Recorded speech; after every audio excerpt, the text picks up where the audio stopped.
आके ये धरना रखे इन लोग के दम घाघराटे में डूबे तभी ले जाके चुबुक चुबुक कर चाहिए इन लोग के। लेकिन हम यही कहते हो कि जागा जागा जागा जागा रे किसान, जागा जागा रे किसान।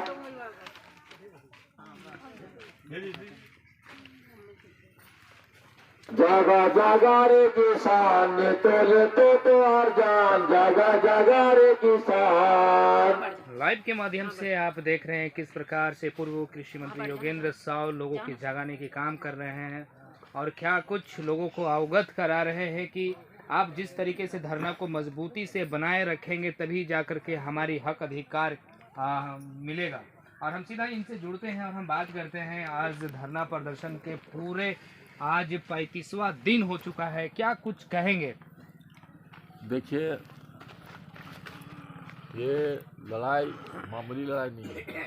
यहाँ के जनता, हमारे भाई बहन जितना भी है, ये कोई पार्टी की लड़ाई नहीं, कोई जात की लड़ाई, सबसे पहले बताते हैं। लेकिन यहाँ पर कुछ दलाल लोगों को दिग्भ्रमी करते हैं। पुलिस का जिस तरह तांडव आप लोग देखे हैं यहाँ पर कि 12 बजे रात को ट्रेन गिरा देता है और उसके बाद लोगों को ट्रेन से उठा के जेल भेज देता है, केस फर्जी केस कर रहा है। ये पुलिस का चरित्र का जो वर्णन जितना भी करें कम है, लेकिन उसके बावजूद भी हम लोग का हौसला कम नहीं हुआ है। हम लोग जेल जाने के लिए तैयार, केस खाने के लिए। फर्जी केस तो हो ही रहा है, 5 गो केस अभी मेरे पर हो चुका है। तो केस से हम लोग डरने वाले नहीं है, जेल देखल है। इस चलते कोई वैसा बात नहीं है। महिला लोग जाग रही है, गांव वाले लोग आ रहे हैं। ये मेरा आंदोलन नहीं है, गांव का आंदोलन है, जन आंदोलन है। 32,600 कुछ गांव का ये इशू है। ये कोई पगार का, चट्टी बरियातू, नवा खाप, जोरदाग, पचड़ा, इस सब का नहीं है। ये पूरे 32,000 गांव का हम लड़ाई लड़ रहे हैं। देखिए, पांडू में पूरा खनन कार्य ठप हो गया, यहाँ खनन ठप हो गया। पकरी बरवाडी का बारी है, तो पकरी बरवाडी भी हमको लगता है कि वहाँ पर भी ठप होगा। और जब तीनों माइक ठप होगा तो लारा एक जो डीसी, तत्कालीन डीसी जो लिख करके दिए थे 2016 में, उस समय निर्मला देवी चीरूडी में धरना दी थी, जल सत्याग्रह कराई थी, और वही त्रिपक्षीय वार्ता में कि 2013 कानून के तहत भुगतान होगा, लेकिन वो भुगतान नहीं हुआ। माननीय मुख्यमंत्री जी ने पिछले सरकार में अम्बा प्रसाद का हाउस में मामला विधानसभा में उठाने के एवज में उन्होंने घोषणा किया था कि सीबी एक्ट के तहत कोई भी भूमि अधिग्रहण अब नहीं होगा। अब जो होगा 2013 कानून जो यूपीए सरकार लाई थी उसका होगा। तो ये सब चीजें बस वही तो मांग रहे हैं हम। और सबसे पहला चीज है कि ठीक है, मैं मानता हूँ सीबी एक्ट के तहत इसको अधिग्रहण करना था, लेकिन कानून बदल गया।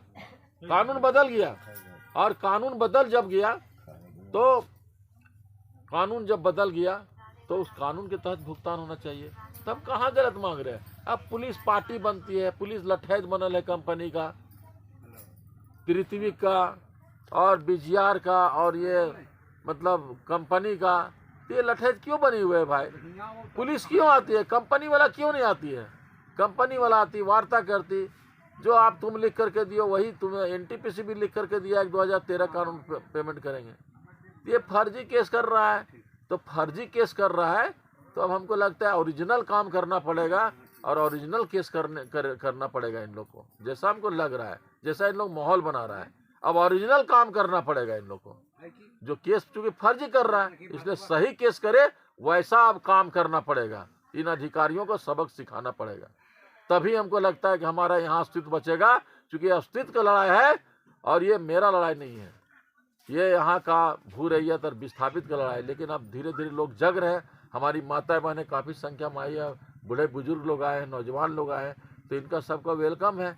और हम चाहते हैं कि 2013 कानून लागू करें और यहाँ का भू रैयत जो माननीय मुख्यमंत्री बोला है, जाने जो अधिकारियों ने लिख करके दिया है, जो एनटीपीसी के द्वारा भी बोला गया है, तो कहाँ दे रहा है? देखो ना भाई, लारा एक्ट स्थानीय दर से 4 गुना रेट दो। आज एनएमडीसी वहाँ काम कर रहा है, वही हाल कर रहा है। फर्जी तरीके से वहाँ खनन चालू कर दिया गया है, लोगों को दारू मुर्गा पिला करके और कुछ लोगों को दलाल बना काम कर रहा है। ये सब कब तक चलेगा? इस चलते इस सब इशू को लेकर के हमारी पार्टी हाईकमान ने जांच कमेटी बनाया है, और जांच कमेटी में हमारे माननीय मंत्री राधा किशोर जी और माननीय मंत्री इरफान अंसारी जी को बनाया गया है, उसमें और भी एमएलए लोग हैं और इन लोग जितना भी है सब लोग यहाँ पर जांच कमेटी में आएंगे।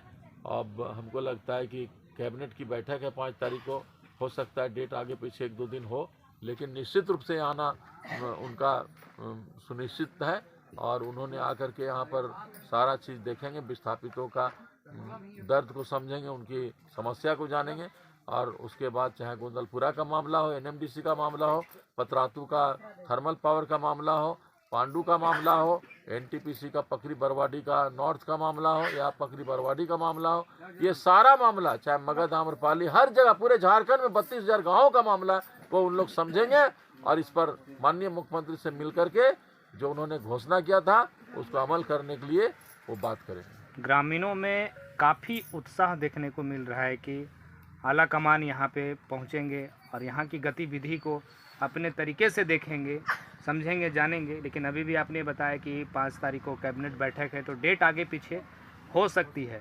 संभावना है आने के बाद में कुछ परिवर्तन होगा, क्या लगता है आपको? निश्चित रूप से देखिए ये लड़ाई आज अगर 2 नंबर नहीं करता यहाँ पर, आज पूरा प्रशासन को झोंक करके जिस तरह यहाँ नंगा नाच करने का काम किया है, महिलाओं को मतलब बिना महिला पुलिस को मारा पीटा गया, महिलाओं को केस में नाम डाला गया, तो इन लोग कितना स्तर गिरा लिया है ये तो समझना पड़ेगा ना।